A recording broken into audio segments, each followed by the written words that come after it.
White হাউসের সামনে হঠাৎ দেখা গেল হলুদ ক্রাইম সিন টেপ, তাও আবার বেঁধে দিচ্ছে বিক্ষোভকারীরাই। কেউ লিখেছে ট্রাম্পকে এখনই যেতে হবে, কেউ আবার লিবার্টি মূর্তির কঙ্কাল সাজে চিৎকার করে বলছে আমাদের দেশ বিপদে। ওয়াশিংটনে কি ঘটছে, কেন এমন প্রতীকী প্রতিবাদ?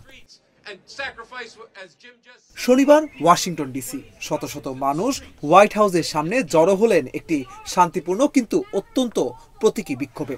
কারো হাতে লেখা ট্রাম্প এখনই পদত্যাগ করো, কেউ আবার লম্বা নাকওয়ালা ট্রাম্পের মাস্ক পরে একটি বাক্স ধরে আছে যার ওপর লেখা ক্লাসিফাইড ফাইলস।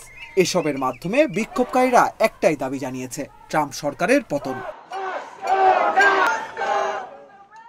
প্রতিবাদের সবচেয়ে নাটকীয় অংশ ছিল হোয়াইট হাউসের চারপাশে ক্রাইম সিন টেপ বেঁধে দেওয়া। বিক্ষোভকারীদের ভাষ্য, দেশের গণতন্ত্র আজ বিপদে এবং এই প্রতীকী টেপ হোয়াইট হাউসকে ঘটনাস্থল হিসেবে দেখানোর একটি ক্ষুদ্র প্রচেষ্টা।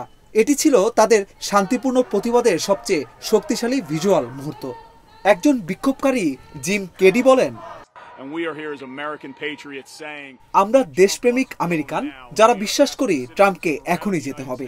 আপনি যে কোনো কারণে তার প্রতি ক্ষুব্ধ হন না কেন, এখনই রাস্তায় নামুন। আজ, আগামী সোমবার আর তার পরের সোমবার আমরা আবার ফিরব। এই প্রতিবাদ আয়োজন করেছে trumpmustgo.org। তাদের দাবি এটি অহিংস আন্দোলন আর একটাই লক্ষ্য, ট্রাম্পের শাসন এখনই শেষ হোক। বিক্ষোভ ছিল সম্পূর্ণ শান্তিপূর্ণ, মিছিল হয়েছে, স্লোগান হয়েছে, প্রতীকী টেপ জড়ানো হয়েছে। সব মিলিয়ে ওয়াশিংটনের এই প্রতীকী প্রতিবাদ দেখিয়ে দিল মার্কিন রাজনীতিতে উত্তেজনা আবারও তুঙ্গে।